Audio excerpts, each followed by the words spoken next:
자, 그러면 이제 앞에 언급했던 이제 한일 정선 전개 과정을 바탕으로 해서 국민당 외교 정책 관련된 내용부터 이제 먼저 볼게요. 자, 국민당 외교 정책은 가정 보면 부정황 정책, 외교 대응을 거쳐서 만주사변 때죠. 그래서 일면 저항, 일면 교섭, 어, 그래서 1차 상해사변 때 있고, 그 다음에 이제 노사내를 거쳐서 성안내 후양의 정책이 결정이 됐어요. 그래서 이때 4차, 5차 공상토벌 때 있는데, 근데 주의할 것이 성안내 후양의 정책은 이미 이제 그 전의 정책들은 이제 공식화시켰다 이렇게 보시면 될 것 같아요. 그리고 나서 항일투쟁으로 나가게 되죠. 자, 그러면 이제 외교적 대응 청평 때 1단계죠. 만주사변 일어날 때 그죠? 그때 이제 외교 대응을 왜 했냐? 남경 정권의 권력 기관이 취약했죠. 자녀 군벌도 있었고, 그 다음에 원료 세력도 있었고요. 밖으로는 또 이제 또 국민당과 대항하는 공산당 세력도 있었잖아요. 그래서 이제 민간의 직시항일론을 피하고 외교를 통해서 평화적으로 해결하려고 했죠. 국제연맹에 제소했지만 실패했고, 오히려 이것 때문에 국민들 반발이 불러일으켜서 장개석이 잠시 일시 퇴진을 해요. 예. 그리고 나서 일시적으로 송가와 왕정이가 와 장개석이 합작 정권이 성립되는데, 송가는 누구냐면 이제 손문의 그 아들이죠. 손문이 2번 결혼했거든요. 첫 번째 부인한테 얻은 아들이에요. 두 번째 부인은 이제 송경련인데 그가 사이에는 자식이 없고요. 그렇지만 이제 이거는 그냥 정치적 제스처에 불과했고, 다시 장개석이 정권을 포기를 하죠. 이 장개석 특징이 뭐냐면, 위기가 처했을 때 얘네들 장개석이 하야를 해요. 자주 하야했다가 다시 이제 장개석이 하야되면 이제 모든 것이 돌아가지 못하거든요. 왜냐하면 장개석이 모든 것을 가지고 있고 다 컨트롤했기 때문에. 그러다가 이제 국정이 어려지면 이제 그 명목 다시 장개석이 복귀를 하고 막 그렇게 이제 했는데, 요것도 이제 똑같은 패턴을 이제 걷게 되는 거죠. 그다음에 일명 저항, 일명 구속. 그래서 요때 이제 정책은 만주사변 때죠. 만주사변이 아니라 제2차 제1차 상해사변 때죠. 그래서 왕정의 경위를 받아서 상해사변 때는 국지적 저항과 외교 변환, 외교적 정책을 병행했다는 거. 그래서 시간을 벌여서 국방력 향상을 도모하려고 했다.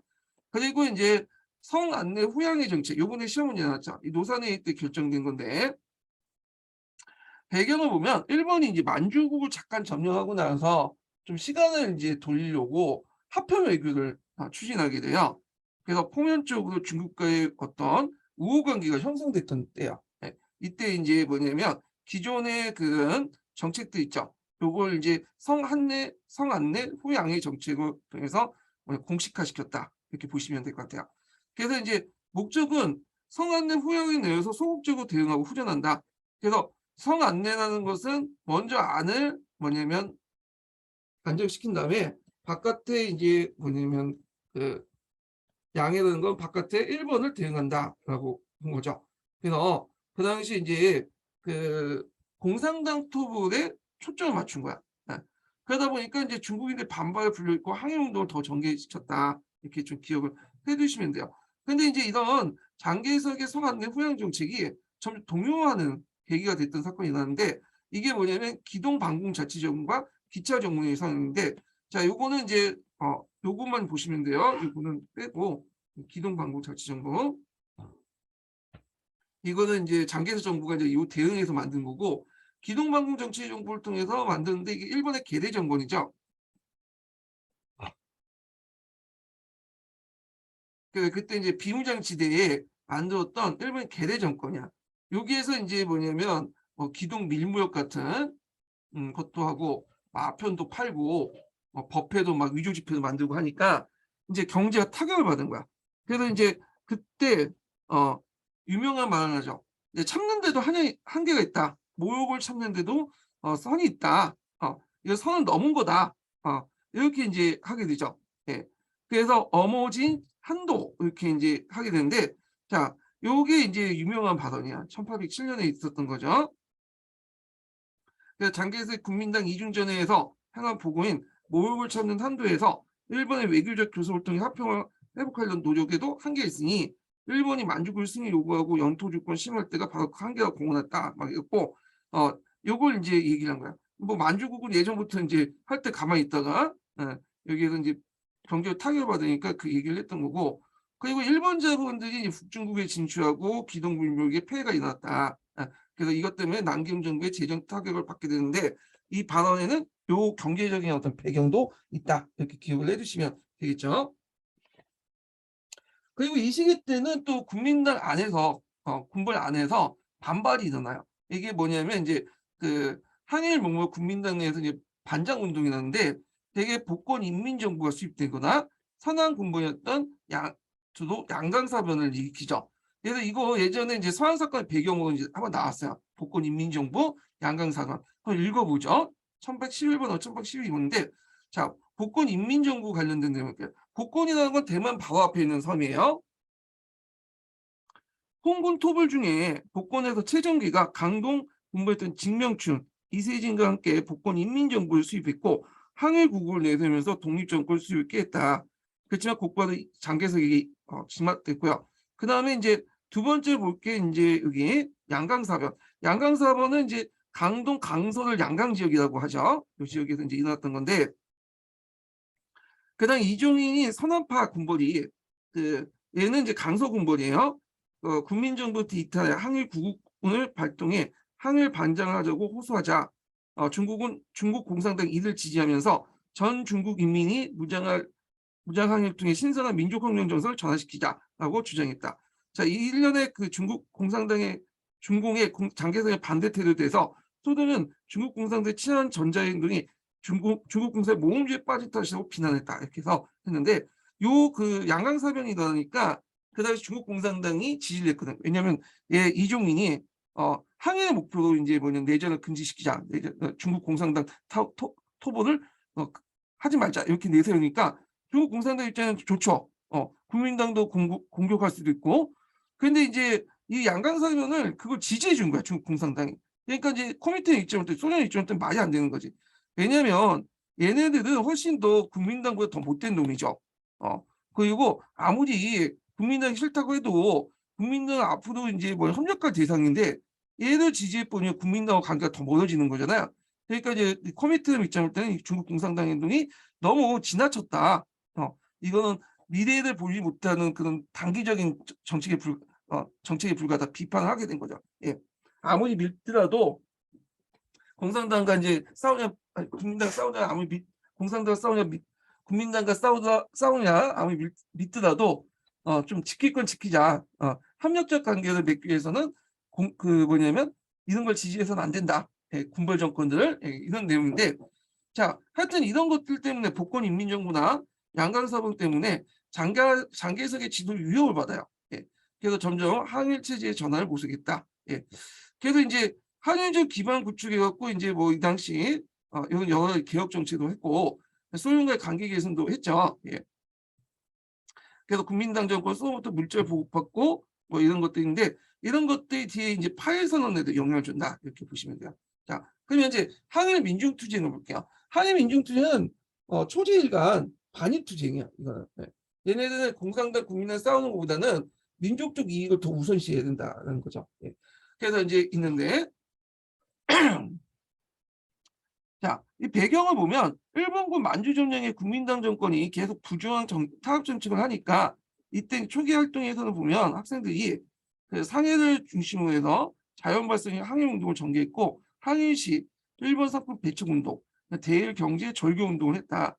그리고 이제 학생들은 대규모 청원 운동을 조직해 남경 정부에게 부정한 정책을 포기하고 대일 선전해라 이렇게 하게 되고 자, 처음에 남경 정부는 처음에 무민했지만 점차 집회가 반정부 성격을 띠니까 또 공산당이 개입하니까 탄압으로 선회했죠. 이것도 위기에 처해지니까 이제 장개석이 잘하는 일시 하락을 하고 그것이 이제 뭐냐면 무조건 이제 예전에 저항을 하지 않는 부정한 정치였지만 일명항저, 일명저항이라는 것을 이제 반영되었고 상해 19도군이 학년 배경으로 작용됐다. 그리고 그때 이제 만들었던 그 단체가 이 단체들이 그 국민 어무 자구예요.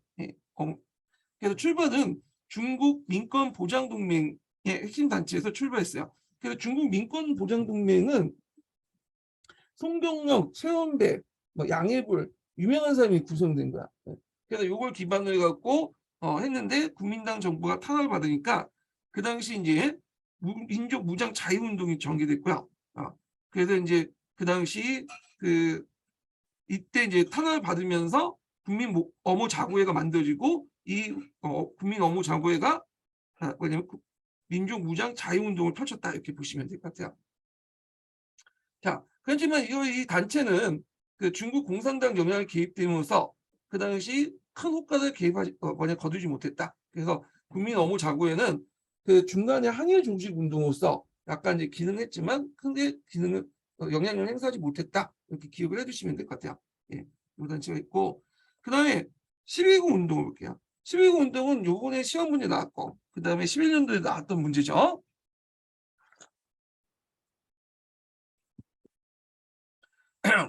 자, 그다음에 넓게 보면 또 서한 사건의 배경이 되기도 해요.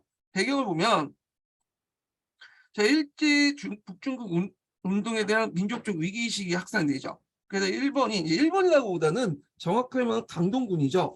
예, 강동군이 독자적으로 한 거예요. 예, 그래갖고 이제 하북자치라는 명분으로 그 당시 비무장지대에 한라강 이북 지역에 그 뭐냐면 그 자치정부를 만들고 그 다음에 수원성을 공격하고 그랬잖아요. 그래서 여기를 완전 분리시켜갖고 만주국을 편입시키려고 이제 뭐냐면 공작을 벌이게 되죠. 그래서 북경대 부평의 학생들 참고로 부평이라는 건 북경이에요. 그때 수도가 남경이기 때문에 이 서울 경찰을 썼잖아요. 그런데 여기가 수도가 이제 아직 수도는 아니었죠. 일단 남경 정부 때는. 그래서 이걸 예전에 부평이라고 했으니까 부평이라고 했고 나중에 공산당이 이제 중국을 장악해서 수도 남경에서 북경 옮기죠. 그러면서 수도 경자가 붙어서 북경이라고 합니다. 똑같은 거예요. 똑같은 거. 하여튼 북경대를 북평의 학생들 중심으로 북경대는 북평의 학생들 중심으로 북중국 반대운동 및 일본 제국주의 타도 그리고 내전 중지를 주장하면서 시위를 하고 이게 전국적으로 확산이 됐어요. 예. 그래서 이제 그때 북평 학력이라는 것들을 이제 만들었고 그 북평 학력이라는 거는 이제 북평 지역의 학생 연합 이렇게 이제 보시면 되겠죠. 그다음 상해까지 확대돼서 상해 중시 구국회 운동이 전개됐다. 그래서 이제 일제 경제적 침투에 반발했는데 아까 기동 민무력 같은 것들 반발했죠. 의에 보면 만주사변 후에 침체되었던 중국 공산당 연계된 도시 명망가 출신 항일운동에 벗어나서 대중의 항일운동을 재개했고 한개 보면 국민당을 아직까지 한간을 인식했다. 국민당 자체가 처음부터 부정을 하고 일제하고 이제 타협하려고 하니까 그 모습을 보이니까 국민들 한간을 이제 한간이 뭐야? 우리처럼 매국노란 뜻이야. 매국노. 그래서 매국노 인식했다. 근데 국민당 장개석 자체가 일본을 좋아했던 것도 아니거든요. 예. 친일적인 것도 아니었고.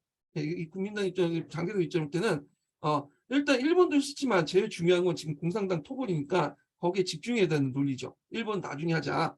그런 건데 국민들 입장일 때는 그게 마음에 안 들었던 거죠. 이건 장개석 입장일 때는 합리적인 거고 지금 당장 일본이 쳐들어오는데 그걸 왜 가만히 놔둬.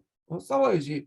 근데 장개석이 그걸 싸우지 않고 그냥 멀뚱멀뚱 보니까 얘 입장일 때는 뭐야 국민들 입장일 때는 국민당 장개석 한간으로 인식을 했죠. 거기에다가 앞에서 얘기한 것처럼 있죠.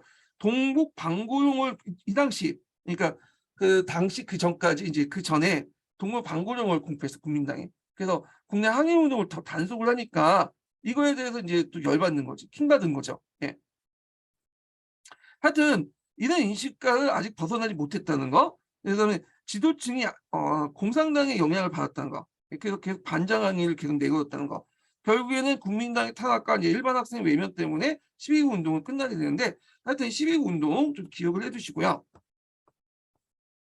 그리고 이제 12구 운동을 바탕으로 해갖고 전국 구국 학생 구국 연합회가 이제 전국 각계 구국 연합회가 만들죠. 이게 정구정이에요. 정구정. 예. 요게 이제 제3 세력의 시민 학생 세력의 연합 조직이죠. 그래서 이제 얘네들의 이제 기본적인 입장은 뭐냐 하면 공산당 국민당을 싸우지 말고 우리가 이제 뭐냐면 힘을 합쳐야 된다. 그래서 국민당 공산당 중개자 역할을 우리가 해주겠다. 이렇게 이제 하고죠. 그래서 공산당과 국민당과 동시에 접근하는 그런 정책을 펼쳤던 것이 그 정구정인데 이에 대해 공산당과 국민당의 반응이 달랐어요. 국민당은 정부적 활동을 막 탄압을 했죠. 근데 공산당은 이들의 의견을 적극적으로 수용을 했어. 예. 그래서 이슈를 선정했던 거야. 정부를 제시했던 이슈를 선정해서 이 당시 국공합제의 어떤 주도권을 장악하려고 했다. 이런 것들 이제 보시면 되겠죠. 자, 그래서 이 방향을 보면 남경 정부도 인정해라. 남경 정부가 실질적으로 권력을 전국을 장악하는 중앙 정부잖아요. 그래서 남경 정부 주도 아래 거국일치를 하자.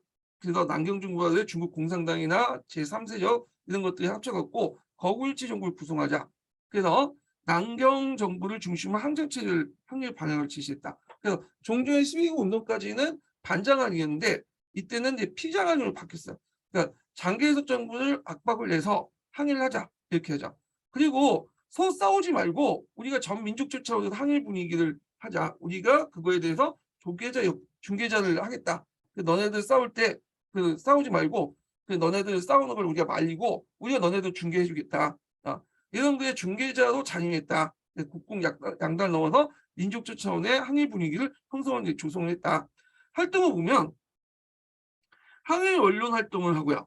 국민당 정부의 부분적인 전환력, 그러니까 소극적 정책에서 적극적 항일 정책으로 이렇게 했고, 그 다음에 단결을 모욕을 막기 위한 약간의 기본 조건 체제인데, 이 단결을 모욕을 막기 위한 그 약간의 기본 조건 뭐냐? 이거는 누가 얘기했죠?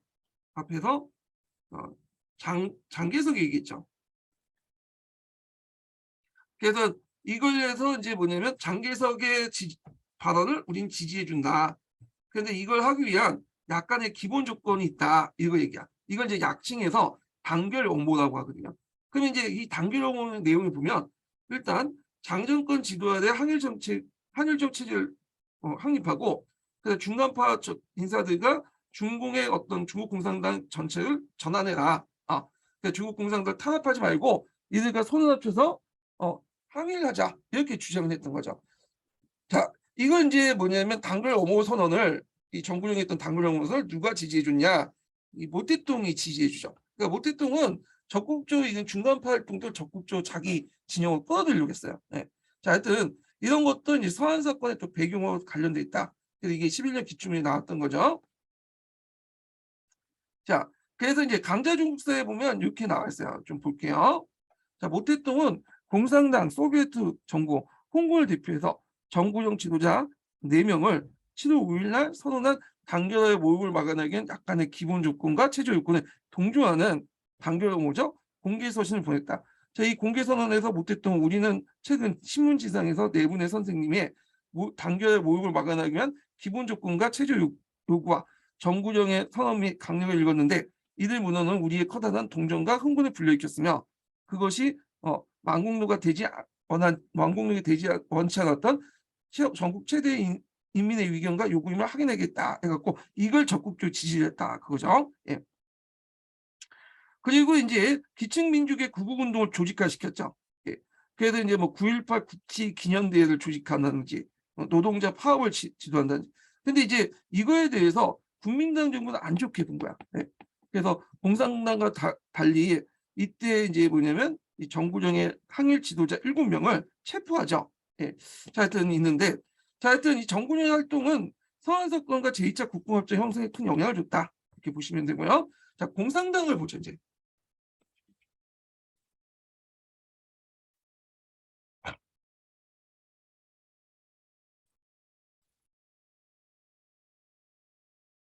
자, 공산당의 항일 전력 전사의 전략 변화를 보면요. 요거는 볼 때 이제 공산당은 항일 대중운동과 코미테 노동과 변화와 연결해서 보셔야 돼요. 일단 그 3단계 나오는데 처음에는 반장항일, 그 다음에 2번째 핏장항일, 그 다음에 3번째 연장항일이죠. 네.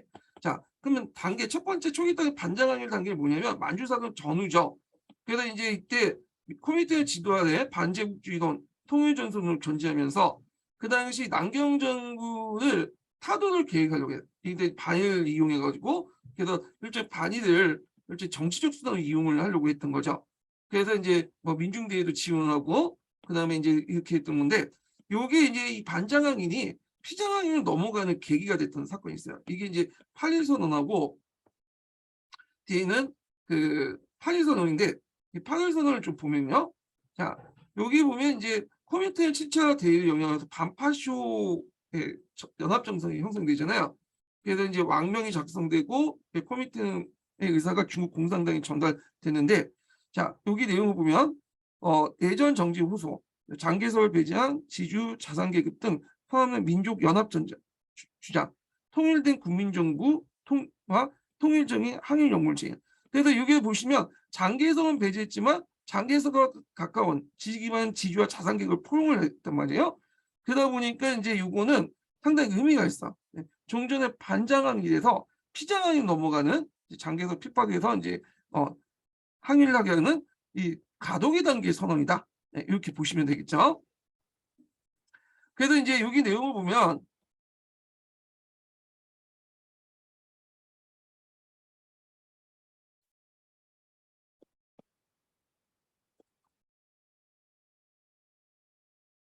자, 일본 제국주의와 장개석 정권을 타돌해서 타돌 전제 국방정부와 항일연구원을 수입하고 소비에트 인민공화국 구상을 제기하고 분홍 정책을 변경하고 분홍 정책을 탄압해서 이제 적극적으로 동맹 단계로 하자, 분홍들을 끌어들이는 정책이죠. 그래서 나름대로 뭐냐면 노동자 농민을 기반으로 해서 포티푸르주아나 인텔리 계층 동맹제를 규정을 했다는 거. 예. 그렇지만 장개석을 배제시켰다는 거. 그렇지만 의의가 뭐냐면 무조건 이제 장개석은 배제한 건 똑같지만 그 장개석의 뭐냐면 지지 기반이었던 포티푸르주아, 인텔리 계층 등등 분홍들을 자기 편으로 끌어들여서 항일 통일 정선을 형성했다는 거 의미가 있는 거죠. 예. 그래서 요거는 그 나름대로 이제 이걸 통해서 나중에 피장항이 넘어간 가독의 영상이다. 아직까지는 장개석을 항일 영합 전선의 대상으로 배제했다는데 좀 한계가 있죠. 그리고 피장항의 단계를 이제 굳히게 된 게 5호 통전이에요. 5호 통전. 그 배경을 보면 중국 공산당 항일적인 태도를 보인 장개석 군벌 협력에 대해 소련이 비판을 하니까 이게 이제 또 코미테노의 지도와 설득 등 해갖고 이제 이제 요거는 좀 문제가 있다. 그래서 5호 통전, 그러니까 5호 통전 중국 공산당이 이제 전국에 이제 보내는 뭐랄까 그 전신 통신문 이렇게 보시면 돼요. 이때는 전신을 사용했으니까. 그래서 내전을 그치고 화해를 맺고 일치항일을 위한 통전이다. 그래서 이제 일치항이라는 건 뭐냐면 여기는 모든 세력들이 다 이제 모여서 항일하자 이렇게 하게 된 거죠. 그래서 여기 안에는 이제 뭐가 들어가 있냐? 장개석이 들어가 있죠. 명시하지는 않았지만, 예. 그래서 그 내용들 좀 기억을 해주시면 될 것 같고요.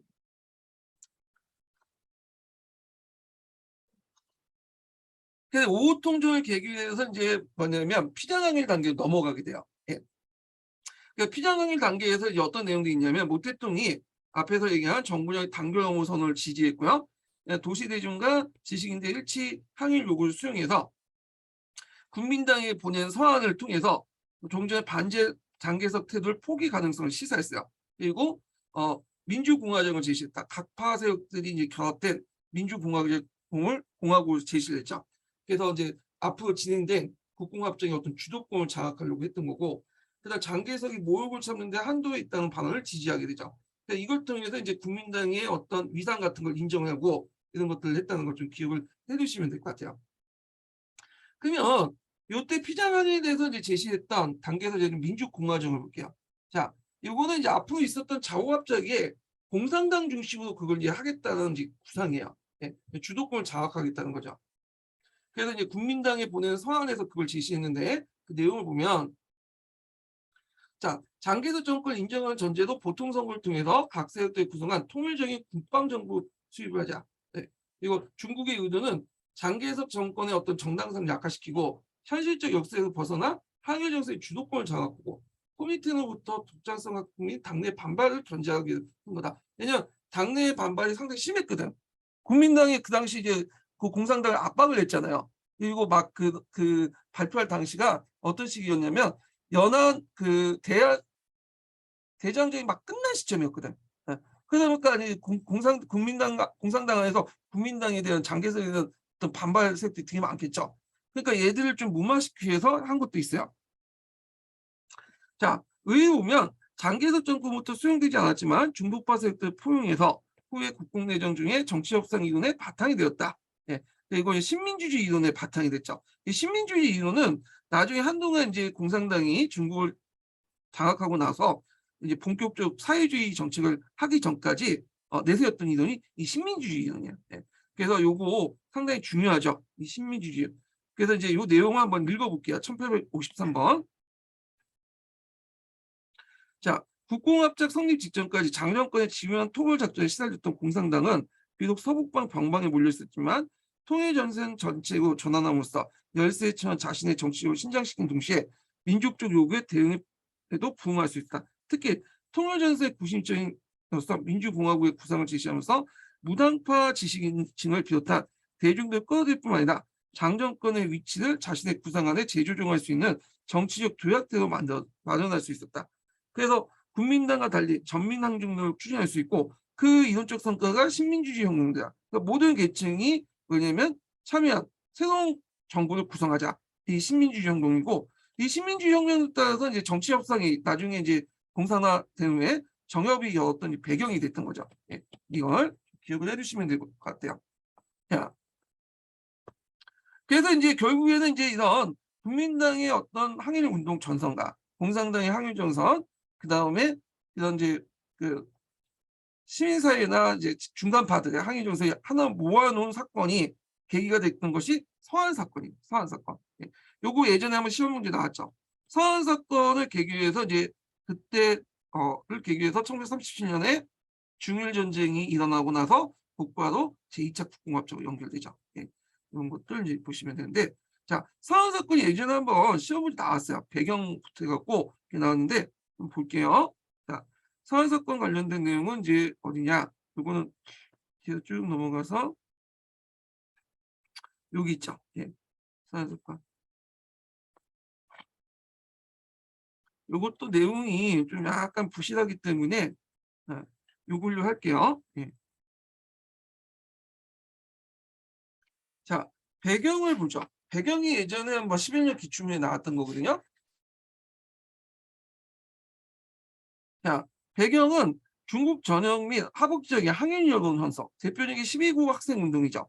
일본의 계속적인 공격, 뭐 수원성 공격 있고, 그 다음에 이제 동북군과 서북군의 부대에 장기에서 공산당 토벌 압박. 근데 이제 연안에서 가까운 부대가 그 당시 동북군하고 서북군이야. 특히 동북군 같은 게 만주에서 쫓겨난 부대였는데 그다음에 서안에 주둔하고 있었어요. 근데 이제 이 장안의 입장일 때는 지금 싸우는 것보다는 서로 싸우는 거는 항일하는 게 지금 목적이었거든요. 근데 장개석이 와가지고 얘를 압박하니까 결국에는 서한 사건이 일으키게 된 거죠. 그 다음에 이 동북군 장하장이 또 공산당과 긴밀한 유대 관계를 맺고 있었어요. 그래서 서안에 이제 공산당 지부도 있었고 주윤례도 잠깐 왔다 갔다 하면서 장하장과 술 한잔 마시고 그런 관계였어요. 자, 거기다 국민당 내에서 이제 뭐 항일운동 있죠. 양강사변 이런 것들이 배경을 갖고 이제 일어났는데 경과를 보면요. 장개석이 6차 포위전을 위해서 서한을 방문했어. 네, 재촉하기 위해서. 그래서 이제 이에 대해서 이제 장하장과 양호성이 짜고 장개석을 뭐냐면 구금했죠. 그때 장개석이 이제 어디에 머물고 있었냐면 하청지에 머물고 있어. 하청지 유명하죠. 거기 이제 당나라 양귀비하고 현종이 놀아났던 곳이잖아요.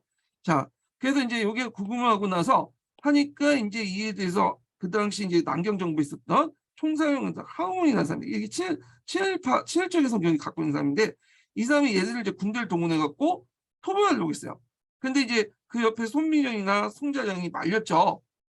안 된다. 오히려 자극시킬 수 있다. 그래갖고 결국에는 얘들이 이제 또 뭐냐면 서한을 가요. 그래서 결국에는 공산당 그 주임내가 와가지고 또 하죠. 근데 중국 공산당도 이참에 아예 장개석을 죽이자 이렇게 목소리 높이려 하는데 공산당 중앙 지도부에서는 가만히 생각하면 이건 아닌 것 같아. 왜냐면 장개석 죽여버리면 결국에는 장개석 그 포스트 장개석 이후에는 더 혼란스러울 거 아니에요. 그러니까 이제 장개석을 이제 실권 인정하고 이참에 이제 장개석과 좀 딜을 하자. 그래서 주윤례를 파견하죠 서한에. 그래서 주윤례 그 다음에 장개석 그 다음에 장하장 양호성 그 다음에 이제 송민영 뭐 송자 뭐 이런 사람들이 회담을 했어. 그래갖고 합의를 보죠.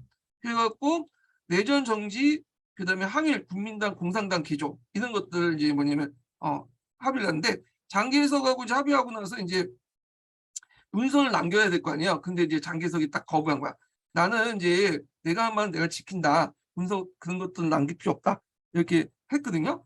그래서 일단은 이제 나중에 그 적이 쳐들어오면 우리가 적극적으로 이제 항의를 하겠다. 뭐 약속을 해놓고 이제 구두 약속해놓고 이게 한 거죠. 그래서 이제 결국에 이걸 바탕으로 해서 나중에 제2차 국공합작이 뭐냐면 하게 되는데 장개석이 석방하고 나서 조건을 놨어. 누굴 데리고 갔죠? 장한양을 데리고 가죠. 그리고 나서 여기 가택 구금을 해버려 얘를. 그리고 나서 장개석이 이제 대만으로 가잖아요. 예, 국부총리라고 하는데 국부총리 할 시기에도 장한양을 끌고 와가지고 이제 같이 가두죠 대만에. 예. 자, 하여튼 장개석이 석방을 했다. 그래서 이 사건은 서한 사건이다 이렇게 보시면 될 것 같아요. 그리고 그 밑에 내용은 합의문 내용이죠. 예. 그래서 국민당과 국민정부를 개조해 7.18 구축하고 몰아내고 항일 분장을 영입한다. 뭐 상해 예국 영수를 석방하고 이거는 이제 앞에서 얘기한 그 뭐하고 관련돼 있냐면 그 정구정과 관련된 내용이죠. 예, 탄압을 했잖아요. 그래서 일제의 정치범을 석방하고 인민의 자유와 권리를 보장한다. 초공 정책을 추진하고, 그러니까 공산당 토벌 정책을 추진하고 중지하고 홍군과 연합하여 항일한다. 각 당, 각파, 각계, 각군의 구국 회의를 소집하고 항일 구국의 방침을 결정한다. 중국의 어떤 항일에 동조하는 국가와 동맹 관계를 수립한다. 그 밖에 뭐 구체적인 것도 쭉 있는데, 자, 그래서 이제 여론은 뭐냐면 장한양이나 양호성의 주장은 나야 이게 수단이 잘못된 구금해 갖고 이제 이게 강제로 약속을 받는 거는 잘못된 거다. 오히려 그 일본에게 이용당할 수 있다. 우리 장개석이 죽으면 어떻게 되겠냐? 오히려 더 혼란스럽지. 그래서 이제 이렇게 해서 그 국공합작이 이제 회담이 총 5차례 열려요. 서한 사건의 합의 내용을 바탕으로. 그리고 나서 중일전쟁이 터지자마자 곧바로 제2차 국공합작이 설립되죠. 이게 1937년이죠. 그러니까 중일전쟁하고 제2차 국공합작은 동시에 이루어졌다. 이렇게 보시면 될 것 같아요. 자, 그럼 서한 사건 이후에 공산당의 어떤 방향을 볼게요. 이것도 예전에 기출문제 나왔던 거죠.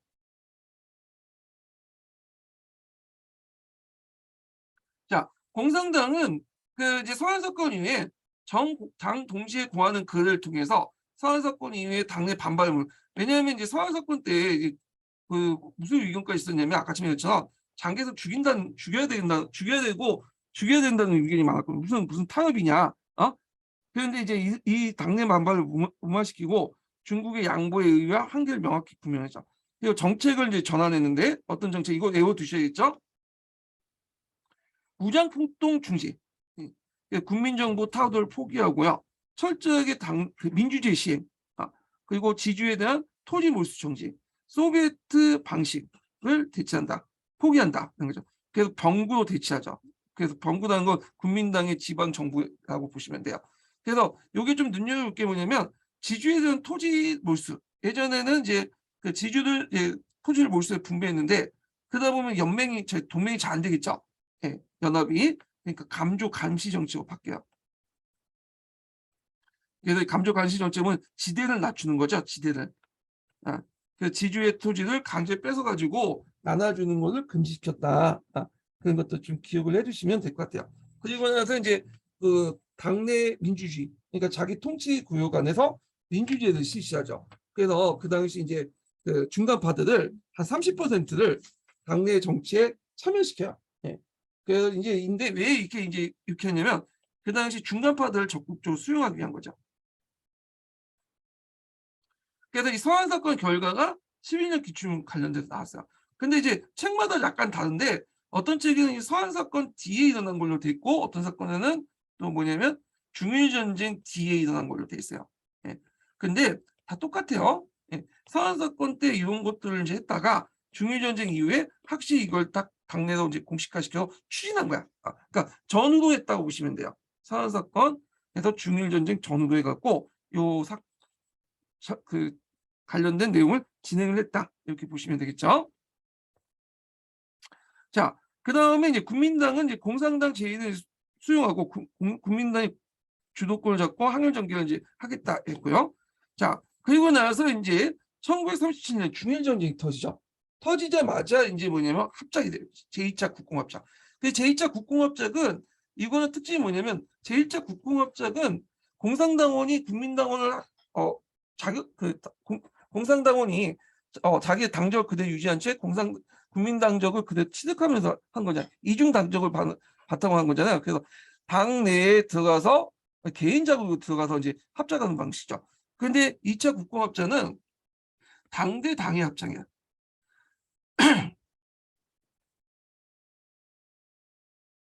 국민당과 공산당이 합작을 한 거죠. 공산당원이 국민당에 들어가서 개인적으로 들어가서 합작을 한 게 아니라 당 대 당의 합작이다. 이게 특징이에요.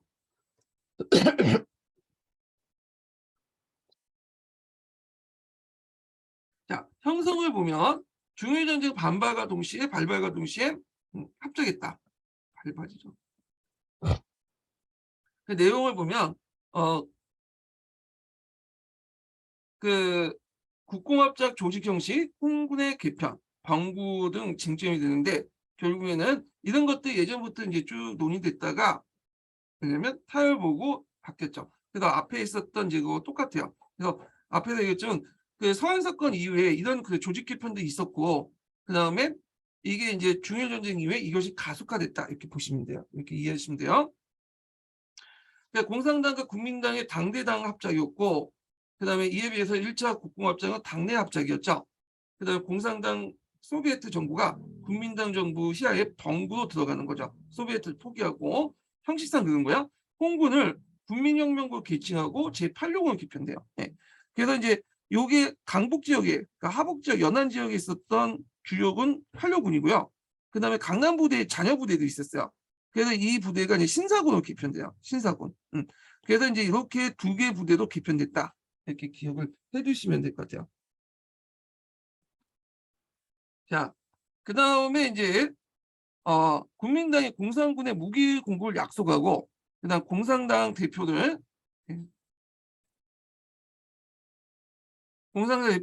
국민 참전에 무소속 대표와 참가를 약속했다. 예. 그래서 이제 이런 것도 있고요. 그 의의는 이제 국민당 정권의 종전의 성 안내 후양의 정책 내정 중심 발생해서 전면 한일적으로 전환됐다. 이렇게 보시면 되겠을 것 같아요. 자, 그래서 서한 사건부터 해서 제2차 국공합작까지 이렇게 이제 얘기를 했고요. 요 관련된 내용은 여기 있죠. 보시면 될 것 같고. 자, 그 다음에 이제 이렇게 해서 이제 중일 전쟁을 넘어가죠. 중일 전쟁. 이 중일 전쟁도 원래 원판의 내용이 좀 거의 없어요. 예, 그래가지고 이것도 뒤에 추가된 부분이거든요. 이 부분도. 그래서 요거보다는 요게 훨씬 더 나아요. 예, 보충 자료가. 자, 그래서 이제 여기 보면 이제 그 중일 전쟁이 이제 1937년부터 해서 1945년까지 진행이 됐어요. 중일 전쟁이. 자, 항일 전쟁 바라보는 관점은 그냥 각자 보시고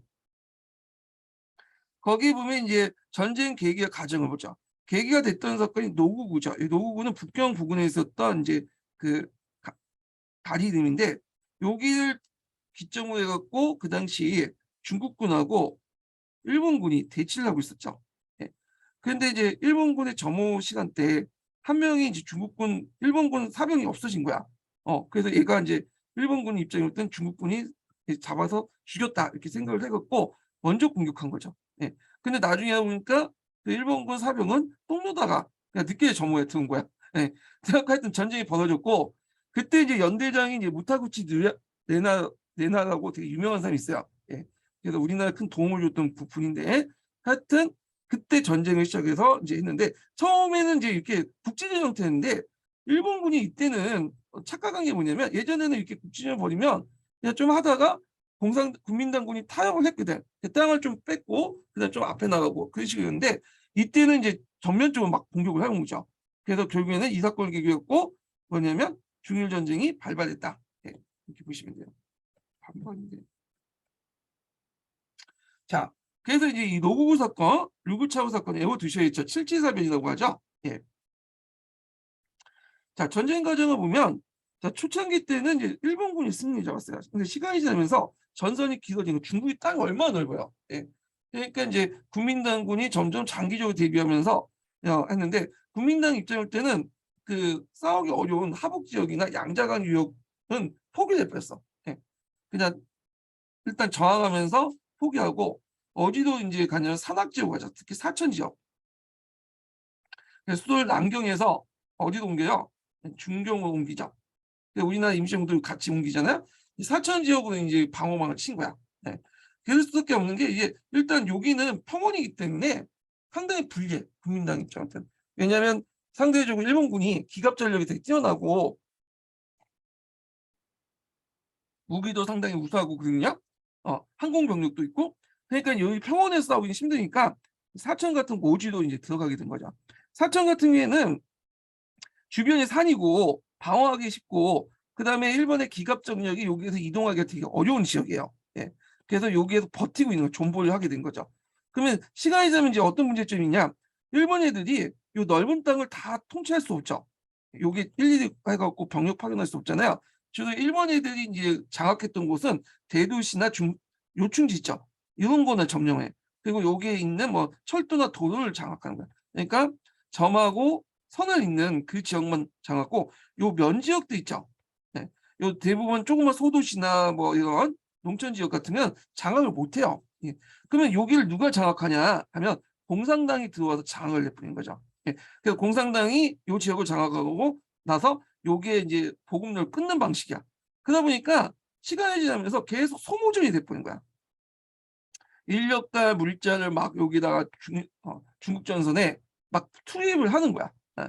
거기에다가 이제 미국하고 갈등이 이제 생기면서 미국이 석유라든지 이런 걸 금수 조치를 해버리죠. 자, 그러니까 이제 중일 전쟁에서 이제 더 이상 이게 벼지 못하니까 공급이 안 되니까 병참로가 확보가 안 되고 하니까 원유나 전쟁 물자를 얻기 위해서 어딜 친 거야? 네, 동남아시아를 친 거죠. 특히 이제 인도네시아 지역을 그 과정에서 1941년에 태평양 전쟁이 나. 근데 태평양 전쟁이 상당히 중국 입장에 다행인 게 뭐냐면 병력이 분산이 됐어요.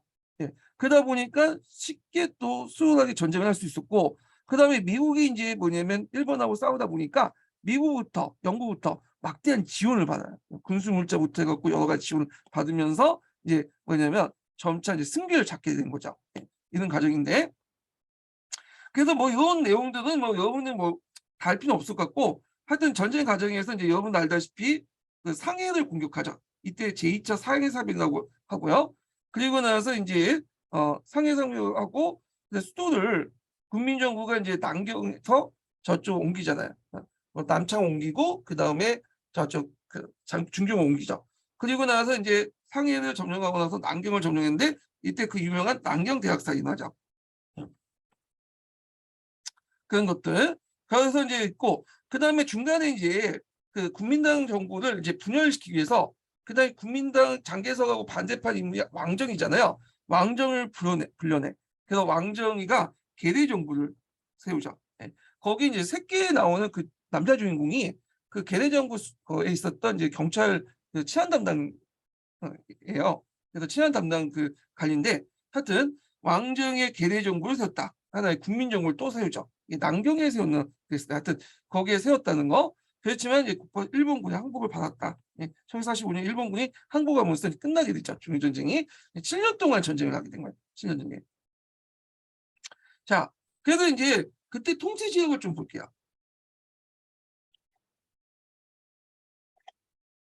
대개 이제 통치 지역은 이제 중일 전쟁 통치 지역은 윤왕구, 대우방, 그 다음에 해방구 이렇게 나왔어요. 되게 윤왕구와 대우방의 특징은 뭐냐면 정과 선의 지배예요.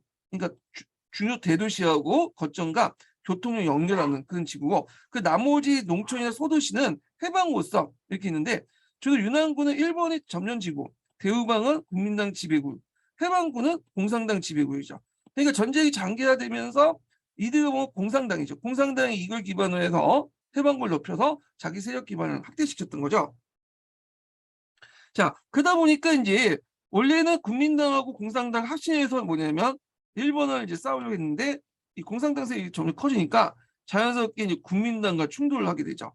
그래서 항전 기간 동안 공산당과 국민당이 일본과 같이 싸우면서 또 지네끼리 치고받고 싸우거든요. 네, 이렇게 보면 자, 그다음에 항전기 국민당 정치에 보면 특징은 전쟁 초기에는 민주화 조치를 취했지만 시간이 지나면서 독재 체제를 강화하고 공산당과 지식을 탄압했다.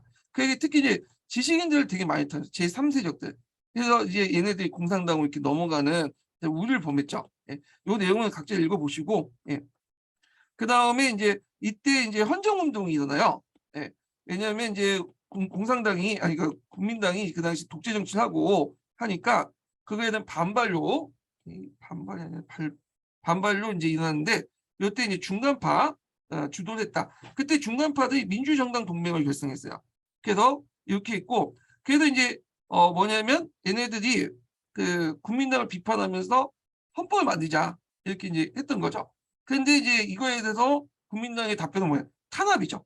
그래서 이런 것들이 다 이제 국민당의 민심 위반을 일으키게 돼요. 그래서 국민당이 나중에 전쟁 끝나고 나서 국공내장을 이제 걷게 되잖아요. 근데 이 국민당이 민심을 이런 식으로 있다 보니까 이 중간파들이 어디에 붙은 거야? 이 공산당에 붙은 거야. 결국에는 이제 뭐냐면 국민당이 패배한 원인이 되었다. 이렇게 보시면 되고 그 공산당은 이런 중간파 세력들 있죠. 이 중간파 세력들 정형이라는 명분으로 자기 세력으로 통합을 시키죠. 예. 그런 것들이 이제 국공내전에 승리할 수 있는 배경이 되었다. 이렇게 기억을 해주시면 돼요. 근데 요거는 뭐 그냥 한번 쭉 보세요. 그냥 예. 요거까지 좀 설명을 좀 그러니까. 그래서 하여튼 국민당 안에서 뭐 남이사, 뭐 시시단 이런 것들이 갈등이 얘들 다 100세트를 했던 그 정보 조직이나 폭력 조직이에요. 그래서 하여튼 이런 것들도 뭐냐면 국민당을 약화시킨 계기가 되었죠. 결과를 보면 국공내정 시기 때 중간파와 일반 민중들이 공산당을 지지하게 되는데 앞에도 얘기했죠. 국공내정 시기 때 이런 남이사나 뭐 시시단 그다음에 100세트를 하면서 그 언론 탄압하면서 이제 뭐냐면 지식인들이 이쪽 공산당 쪽으로 넘어갔기 때문인 거죠. 그래서 공산당은 중간파 의견을 적극 수용해서 국민당의 패전 배경이 되었다. 이렇게 보시면 될 것 같아요. 그럼 이때 뭐 전쟁 시기의 경제 정책도 한번 읽어보시고, 자 공산당의 항정을 보죠.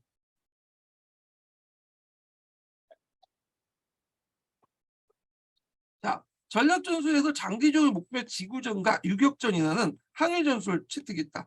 왜냐하면 중국은 땅이 넓고 인구도 많잖아요. 그러다 보니까 일본군이 여기를 다 점령하기 힘들잖아. 그래서 시간이 길면 어차피 자기들이 유리하다고 생각을 한 거야. 예. 그래서 이렇게 장기적으로 소모전으로 나가는 방법을 하는데 그래서 이제 이런 장기적 목표한 지구전은 뭐냐면 모택동뿐만 아니라 국민당 장개석도 그 방법을 해요. 근데 이제 국민당은 좀 뭐냐면 정규적 형태고 공산당이 좀 다른 건 유격전이에요. 치고받는 형태죠. 그리고 이제 일본군 점령 지역인 후방을 장악해 소비에트 건설 방식이고 그리고 이제 병구 형식에서 이제 공산당 근거지가 되는데 이게 예전 소비에트죠. 이 소비에트가 이제 국민당식으로 이름이 바뀐 건데 하여튼 이제 이렇게 했는데 이때 병구의 위기가 찾아와. 예.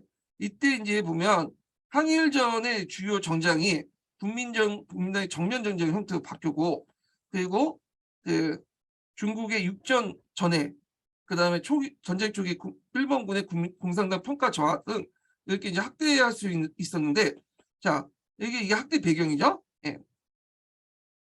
그래서 이제 중국 그 초창기 때 일본군이 공산당을 좀 평가절하해 갖고 좀 얘를 건드리지 않았어요. 예. 그런 것들이 이제 뭐냐면 병구 학대의 어떤 바탕이 되었다. 이렇게 보시면 될 것 같고요.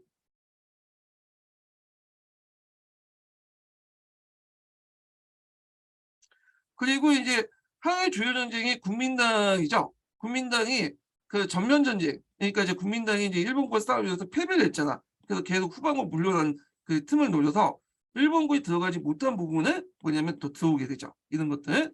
자, 근데 1941년 말부터 위기가 찾아오는데 이때 이제 일본군이 이제 공산당군을 이제 좀 이제 토벌하려고 해. 얘네들이 이제 와가지고 이제 보급로 끊고 하니까 그리고 이제 중국 국민당도 자기가 이제 버린 지역을 들어와서 또 장악하니까 봉쇄 정책을 하죠. 양쪽으로부터 공격을 받아. 예. 그래서 이제 하여튼 이렇게 했는데 그럼 대일항전 내용을 볼게요. 상서 지역 전투, 평양강 전투에서 참여했고요. 백단 전투가 되게 유명하죠. 이게 이거 최근에 이제 중국 공산당에서 영화도 만들고 있어요. 백단 전투. 그래서 중국 공산당의 100개 여단을 동원해서 연대를 동원해갖고 싸운 건데 이게 백단전투의 명칭이에요. 예. 가정을 보면 일본군이 초창기 때는 공산당을 좀 무시했는데 얘네들 보니까 세력 확대되고 보니까 잘 싸우는 거야. 그래서 안 되겠다. 이 공산당의 근거지를 압박을 해야겠다 하면서 쪼여오기 시작하죠. 그러니까 이에 대응해갖고 이제 하북의 주요 철도와 것을 기습 공격하고 일본군의 경비대를 습격하는 하기죠. 결과를 보면 일본군과 공산당군 다 피해를 입었고요. 그다음에 또 일본군이 북부 중국의 공산화 근거지 소탕 작전을 강화시키는 배경이 되었다. 이렇게 좀 기억을 해두시면 돼요. 그래서 백단 전투 이후에 이제 상강 정책이라고 하죠. 그래서 태우고 빼앗고 죽이는 그런 정책들 전개했고, 그리고 이 공산당 일본군 압박 때문에 위기에 맞아서 당내 정풍 운동을 추진하는 배경이 되었다. 이렇게 보시면 되죠. 자, 국민당의 관계를 볼게요. 기본적으로 전쟁이 끝날 때까지는 국공합작이 깨지지 않았어요.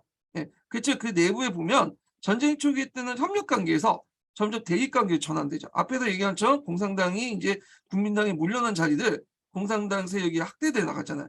그러면서 이제 이걸 견제하는 점에서 대립 관계로 전환을 하게 되고, 그래서 이제 충돌이 일어나는데 전쟁 중에 충돌이에요. 그 중에 제일 이제 중요한 충돌이 뭐냐면 하남사변이야. 하남사변.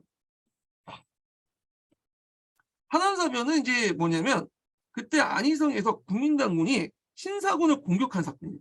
신사군은 앞에서 얘기했죠. 강남에 있는 공산당 홍보를 얘기하는 거죠. 그래서 그때 이제 신사군이 병력이 그때 한 10만 명 됐는데 그때 공격을 해서 1,000명만 살아남는 사건이죠. 그래서 이제 국공합작 결렬 위기까지 처해졌어요. 그때 이제 공산당 내부에서 그냥 이 새끼들 이거 못 믿겠다. 국민당을 손절하자. 그렇지만 공산당은 계속 항일통일 전선을 유지했다. 예. 그래서 이제 요 내용들 하남사변 되게 유명하니까 좀 기억을 해주세요. 이거.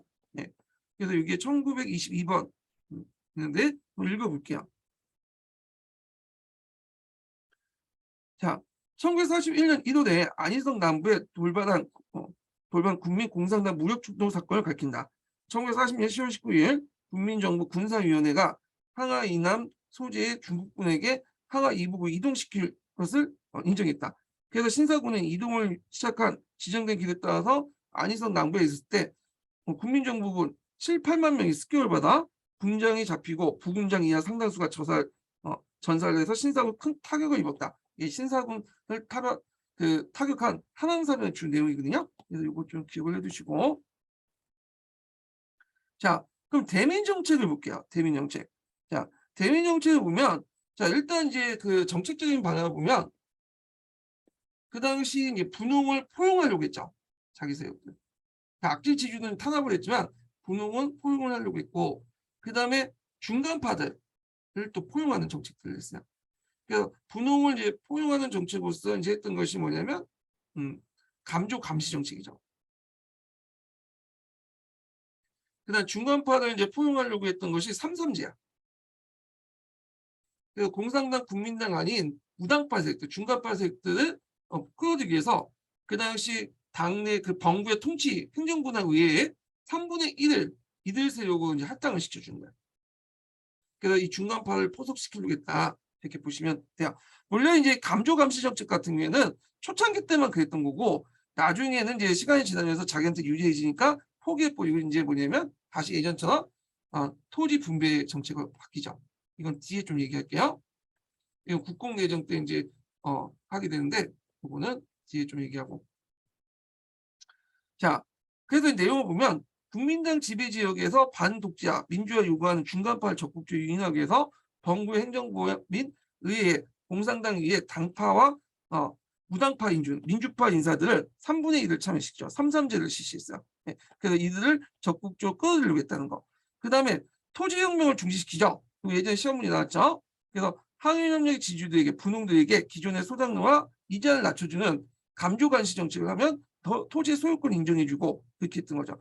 그래서 농민 대중들을 소장농뿐만 아니라 분홍까지도 강범위에 동원될 수 있게 되는 그런 정책을 했다. 근데 이런 감조감시 정책은 나중에 국공내전이 시작되면서 이제 빈민들을 일반적인 소장농들을 적극적으로 끌어들이기 위해서 포기를 하고 다시 토지를 뺏어다 분배하는 정책도 확대돼 나가죠. 예, 이건 뒤에 좀 설명하고요. 자, 그래서 이제 그 당시 일본군하고 국민당 정부의 봉쇄 정책 때문에 되게 이중적으로 고통을 받고 있었는데, 그래서 공산당 지배 지역과 지배 인구가 감소하고 한류군의 병력이 감축되고요. 그다음 물자 부족과 물가 상승 등 경제 위기에 처해졌다는 거. 그래서 이제 이걸 뚫기 위해서 자력갱생 운동을 펼치죠. 경제적 자급자족을 위해서 군대, 기관, 학교 등의 생산 운동을 전개하고 그다음에 정풍운동을 진행하죠. 당내에 이제 사상과 조직 통일을 당겨하기 위해서 하풍, 당풍, 그다음 문풍을 바로잡겠다. 풍이라는 것은 중국에서 문화라는 뜻이야. 예. 그래서 하여튼 정풍운동을 했고 그 과정에서 모택동 중심의 어떤 절대 권위가 확립되면서 소련 유학파 학생들과 코미트 영향을 배제해 나갔다. 이 정풍운동. 여기 보면 정풍운동 관련된 내용이 여기 1928번 있는데 한번 읽어볼게요. 자, 1932년 2월 모택동은 삼풍 정순 운동을 전개했다. 첫째로 학풍은 속에 있는 현실 유의와 주관주의, 둘째는 당풍 속에 있는 관료주의와 분파주의, 셋째는 문풍 속에 있는 구시대적 각오제 팔궁과 같은 공헌한 형식주의를 타파하자는 운동이다. 예. 그래서 이런 그 뭐냐면 모택동의 이제 정풍 운동은 문화계까지 파급되었다. 뭐 이런 내용들이에요. 예. 그래서 정풍 운동 좀 기억을 해두시고요. 그래서 이 정풍 운동을 통해서 봉쇄 정책을 좀 정신적으로 극복하려고 했다. 예, 이렇게 보시면 되죠.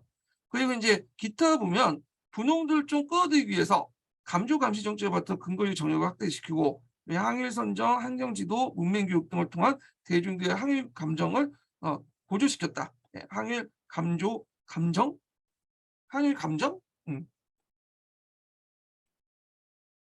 자, 그래서 이제 결과 봉쇄 정책 극복하고 세력을 확보했죠. 그러면 이제 국민당과 공산당 전술 차이를 볼게요. 악파에서 얘기하는 좀 모택동이나 장개석은 동일하게 지구전이냐. 얘네들은 공간을 내주고 시간을 버는 거죠. 그러니까 땅을 내주고 시간을 버는. 땅을 내주면 그만큼 일본군이 분산이 되죠. 그리고 병창로나 보급에도 많은 문제점이 생길 거 아니야. 길어지고. 그러니까 이제 이런 정책을 낸 거예요. 그리고 일본의 속전속결. 일본은 빨리 이제 단시간에 대병력을 통해서 점령하는 목적인데 그게 원래 초기 때 목적이었어요. 근데 이런 식으로 지구전을 하니까 일본이 점점 시간이 지나면 소모전이 돼버리는 거야. 그 많은 물자나 그다음에 인력을 그냥 갈아 넣는 거죠. 거기에다 집어넣고. 근데 일본이 그렇게 해봤자 뭐 중국은 땅도 넓고 물자도 많고 인구도 많잖아요. 택도 안 되는 거죠. 예, 시간이 지나면서 밀릴 수밖에 없는 거야. 그래서 이제 군사력이 우세한 일본과 전쟁의 장기를 정하고 일본과의 전쟁에서 반드시 승리할 수 있는 낙관론을 배경했다. 근데 차이점이 있어. 모택동하고 이제 그 뭐냐면 장기에서 차이점이 있는데 모택동은 지구전론에서 중국의 형 상태를 반식민지 반봉건 국가로 규정했어요. 한일 전쟁은 사회 변혁의 가정을 인식했고 계급투쟁보다 구국을 강조했고 운동전과 유격전 형태를 했다. 그러니까 유격전 치고받는 형태로 이제 하게 된 거죠. 모택동의 지구론인데 그냥 요 정도 알아두세요. 뭐 우리가 이제 그 깊이 공부할 필요 없을 것 같고. 전면 항전은 일반 국민의 지지를 바탕으로 항전하자. 그래서 이걸 바탕으로 지구전과 유격전을 했다. 이렇게 보시면 돼요. 장개선은 지구전은 뭐냐면 중국의 현 상태에 대한 인식이 별로 없어요. 예. 그냥 전략적 전술적인 측면이 있어. 어떤 국민들 단합해갖고 뭔가 끌어들이고 그런 것들이 전혀 부재해. 예. 그리고 다만 아까처럼 사천 지역에 진지나 이런 걸 해갖고 끊임없이 이제 뭐냐 소모전을 유도하는 그런 것들이었다. 이렇게 보시면 되죠. 예. 자, 그래서 이제 이런 것들이 장기석과 이제 모택동의 이제 뭐냐면 전략 전술의 차이점이고요. 세계 열강대 외교 관계에서 보면 이제 미국과 영국이 국민당 정권에 많은 지원을 했죠. 특히 이제 뭐냐면 그 태평양전이 시작되면서 그래서 버마와 인도 루트를 이용했는데 처음에는 이제 버마 루트를 이용했어요. 버마 루트. 네. 버마 루트인데 버마가 이제 태평양 전쟁 때 일본군이 점령했잖아요. 그러니까 그 차선으로 이제 인도 루트를 이용하는데 요게 이제 인팔이죠. 버마가 있으면 영국군, 일본군이 장악했으니까 요 인도 북쪽으로 해갖고 이렇게 티베트 쪽으로 해서 공급하는 건데 인팔 쪽에 이제 올렸는데 이걸 장악하려고 인팔 작전 같은 걸 했죠. 일본군이 그래갖고 여기서 이제 보급이 다 끊어서 죽었잖아요. 예. 무타쿠치 네야라는 사람이 좀 했는데 하여튼 이제 있고 그리고 이제 미국의 국민정부를 정통정부 인정하고 왕정의 계례 정부를 부정했다는 거. 미국과 영국이 많은 원조를 해줬다. 근데 미국은 국민당 정권뿐만 아니라 그다음 2차 세계대전 때 뭐 소련도 원조를 해주고요. 소련도 많이 지원해줬죠. 영국도 지원해주고 그랬어요. 예. 자, 그래서 이제 이렇게 해 갖고 이제 내용이 있는데 뭐 이건 각자 이제 보시면 될 것 같고, 그다음에 이제 넘어가서 이 국공내전 관련된 내용인데, 예. 요거는 다음 시간에 할게요. 국내전은요. 그래서 이렇게 좀 보시면 되고, 잠깐 이 오타가 있는데 오타를 얘기 안 했네요. 그러면요. 전면 이거 고쳤네. 오타. 자, 국공내전 관련된 내용은 그 이후부터 현대사 부분은 다음 시에 진행을 하겠습니다. 세 번째 인증번호 알려드릴게요. 마지막 인증번호는 음, 마지막 인증번호는 77번입니다. 예, 마지막 인증번호 77번이에요.